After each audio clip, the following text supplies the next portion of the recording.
안녕하세요. 한올국어학원 김소희 원장이에요. 오늘은 제가 저희 학원에 그렇게 많은 친구들이 다니고 있진 않지만 우수한 학생들이 다니고 있는 인원고등학교, 그리고 인원고등학교에 대해서 잘 모르는 학생들과 부모님들께 정보를 좀 제공해 드리고자 이 영상을 준비해 봤어요. 인원고등학교는 국어시험이 어떻게 나오는지 잘 알지 못하고 진학을 해서 시험 준비하는 학생들이 많더라고요. 다른 학교 친구들 같은 경우는 온라인을 통해서도 많은 정보가 공개되어 있어서 알기 쉬운데, 인원고등학교에 대해서 스타일이 어떻게 나오는 시험인 건지 잘 모르고 시험 준비에 어려움을 겪는 친구들이 많아서 영상으로 한번 도움을 드리려고 준비해 봤어요. 작년 1학기 중간고사 내신 시험지를 통해서 분석해 드릴게요. 출제 분석이에요. 2022년 1학기 내신 출제 유형인데요. 고전 시가가 4문항, 수필이 9문항, 현대소설 8문항, 문법 9문항, 그래서 총 30문항이 출제되는데요. 이 30문항이 프린트와 교과서에서 반반 정도의 비율로 출제가 되었고, 굉장히 특징적인 부분이 인원고등학교 국어시험에 서술형 문제가 한 문제도 나오지 않았다는 거예요. 전체가 다 객관식으로 출제된 시험이에요. 이렇게만 보시면 인원고등학교 시험이 되게 쉬운가 봐 하고 착각하시기가 쉬워요. 그런데 방금 말씀드렸다시피 그건 굉장한 착각입니다. 이 시험에 어떤 비밀이 숨겨져 있는지 한번 자세히 보도록 할게요. 시험 범위를 확인해 볼게요. 교과서는 미래엔 국어교과서로 근처 학교들 중에는 미래엔 국어교과서를 쓰는 학교들이 많지 않아요. 서초구에서는 양재구, 그리고 용산구에서 오산구가 미래엔 국어교과서를 쓰는 학교인데요. 이 교과서 범위 내에서는 그렇게 많은 범위가 나온 건 아니에요. 1-2단원의 달밤이라는 현대소설, 어떻게 읽을까라는 수필, 우리말의 문장 표현, 높임 표현과 시간 표현까지만 나왔어요. 교과서 범위 내에서는. 프린트는 2020년 3월 고1 학평부터 해서 2021년 3월 고1 학평까지 이렇게 학평 범위에서 출제가 많이 되었고요. 추가 프린트가 따로 또 제공이 되었어요. 프린트에서는 거의 문학과 문법 범위가 추가로 출제된 거예요.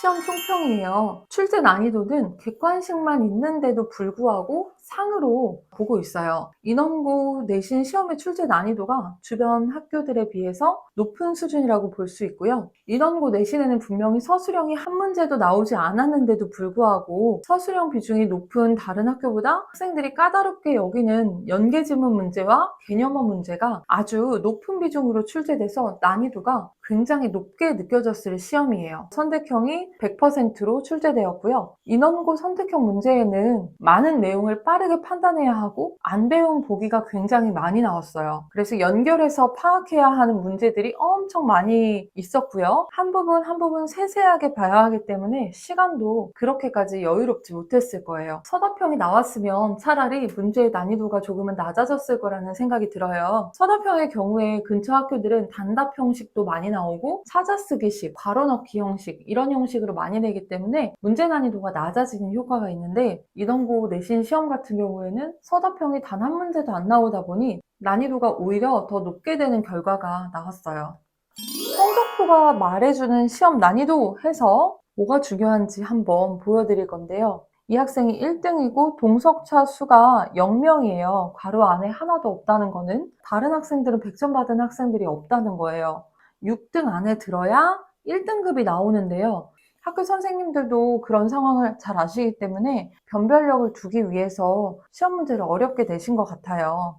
과목 평균이 60.4, 그러니까 정말 60점 정도예요. 여러분이 대부분 중학교에서 봤던 과목 평균 점수는 85점에서 뭐 83점, 87점 이런 점수를 보셨을 텐데 평균이 60점이고, 고등학생이니까 대부분의 학생들이 굉장히 열심히 공부를 한 데 비해서 점수가 엄청 낮아요. 되게 어려운 시험이었던 거고요. 시험지 특성을 볼게요. 시험지 포맷이 2018년부터 변화가 없어요. A4에 중질지로 되어 있고 여백은 적은 편인데 글씨가 커요. 그래서 보기는 괜찮고요. 시험지 양이 최근 몇 년간의 평균은 10페이지에서 12페이지로 양은 보통이에요. 그리고 A4 용지를 쓰고 있기 때문에 상대적으로 그렇게 많은 양은 아닌 거라고 생각되고요. 문제에 보기가 많이 딸려 있어서 문제당 들어가는 글자 수가 많은 편이에요. 최근 5년간 시험지 폰트는 계속 바탕체로 되어 있고요. 문제하고 본문의 경계가 보통은 본문이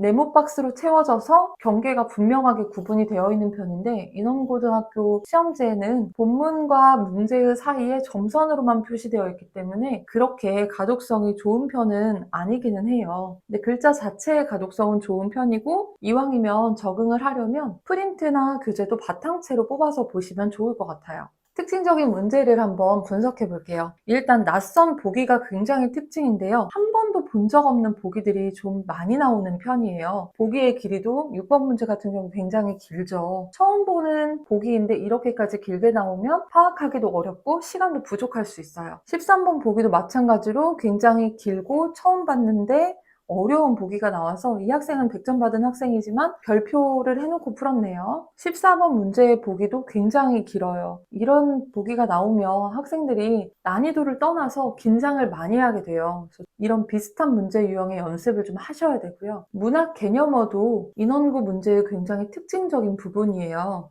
문학 개념어가 두세 가지가 같이 들어가 있어서 판단해야 되는 양이 많은 편이고요. 1번 문제, 2번 문제 다 개념어 문제가 나왔어요. 그리고 18번 문제도 역시 소설 갈래에서의 개념어 문제가 나왔고요. 21번 문제도 또 문학 개념어, 서술자에 대한 부분이 나왔고요. 헷갈리는 문법 문제가 좀 많이 나온 편이에요. 그래서 모두 고르는 느낌이나 세세하게 판단해야 되는 느낌이 계속 25번 문제, 27번 문제, 그리고 30번 문제에도 이어지고요. 그래서 고득점 전략이에요. 인원고 시험은 학교 시험 문제형 문제가 아니면 대비가 잘 안 되는 경우들이 많은 것 같아요. 서술형 문제 없이 객관식만 나오는데 객관식 문제의 난이도가 높아요. 그리고 문제 형태가 다른 학교에 비해서 독특한 편이에요. 그래서 처음 보는 보기를 껴서 같이 적용해서 푸는 훈련을 많이 하셔야 되고요. 그렇게 해서 훈련하고 시험 대비가 잘 되면 여기 옆에 배경에 보이시는 교과 우수상, 이거는 전교 1등이 받는 상이에요. 각 과목마다 전교 1등은 이 상이 나와서 생활교육부에도 나오고 이렇게 상 형태로도 학교에서 주시고요. 또한 고득점 전략으로는 개념어를 보편적으로 해석하고 문학을 정형화해서 해석할 줄 아셔야 돼요. 문학을 내 감정을 가지고 감상하듯이 보는 건 여러분이 앞으로 학교 졸업하고 나서 해야 될 방식인 거고요. 내신 시험 문제를 잘 풀기 위해서는 개념어와 어휘 문제에 대해서 똑 떨어진 선생님들도 그렇게 생각하고 누구나 그렇게 생각할 만한 해석을 적용할 줄 아셔야 돼요. 개념어 학습, 개념 학습을 충분히 하시고 시험 문제를 푸시는 게 맞습니다. 한 파트 한 파트 볼게요. 문학과 문법 위주로 일단 시험 문제가 출제되었는데요. 문학은 부분 해석 문제도 나왔지만 기초 개념 적용 문제가 철저하게 나오는 편이니까 개념어를 배우지 않은 작품에 교차 적용하는 훈련을 해보셔야 되고 이건 학원 교재에 충분히 대비할 수 있게 되어 있어요. 그리고 프린트 작품 같은 경우에는 본문이 없는 문제도 있어요. 시험 문제 본문이 없이 어떤 작품을 읽은 것을 토대로 문제를 풀어라 하는 문제가 나올 수 있어요. 그래서 본문 내용을 모르면 풀 수가 없게 되겠죠. 프린트 내용을 숙지하고 계셔야 돼요. 그리고 문법 같은 경우는 교과서 범위뿐 아니라 모의고사 기출까지 연계해서 출제되는 편이라서 교과서 범위는 얼마 안 되더라도 모의고사에서 많은 범위가 생겨날 수 있어요. 교과서 범위 예문뿐 아니라 역대 모의고사 기출 예문까지 총망라해서 공부하시는 게 반드시 필요하고요. 연계 지문은 연계 지문의 범위를 한정하지 마시고 적용을 다양하게 해보셔야 되는데 그래서 학원 교재에는 인원고 교재에 배우지 않은 작품을 굉장히 많이 넣어놨어요. 그 작품을 연계해서 풀 줄 알아야 인원고 문제에서도 좋은 결과를 내실 수 있을 거예요. 학원 위치예요. 저희 학원이 반포에만 있을 때는 인원고가 어디 있는지 사실 잘 몰랐거든요. 그런데 경문고등학교 근처로 이전을 하게 되면서 인원고하고도 많이 가까워졌어요. 학원에 예전에는 인원고 친구들이 한 학년에 1명, 2명 이렇게 있다가 요즘에 좀 많이 많아지긴 했어요. 그래도 뭐 아직까지는 인원고에는 인지도는 그렇게 없는 편이지만 점점 전교권 학생들의 비중이 많이 늘어나고 있어서 조금씩 유명해지고 있는 것 같아요. 그래서 인원고 앞에서 5524나 643을 타면 한 번에 와서 학원 앞에 내려준다고 하더라고요. 한올국어학원은 인원고 내신 대비를 시작한 지는 그렇게 오래되진 않았어요. 2018년부터니까 그렇게 오래된 5년 정도 된 거죠. 학교 맞춤 내신 대비를 하다 보니 작년에는 전교권 친구들이 정말 많아지더라고요. 그리고 소수 그룹 수업으로 진행해서 선생님이 1인 담임이 전담 관리해 주시는 시스템이에요. 인원고 맞춤 교재를 만들어서 사용하고 있고요. 인원고 전문 선생님이 분석하고 한반 인원을 소수로 해서 관리해 주시는 시스템의 학원이에요. 한올국어학원의 인원고 내신반에 공부하고 싶거나 수능 수업에도 관심이 있는 친구들은 학원으로 문의 주시면 친절하게 다시 안내해 드리도록 할게요. 시청해 주셔서 감사합니다.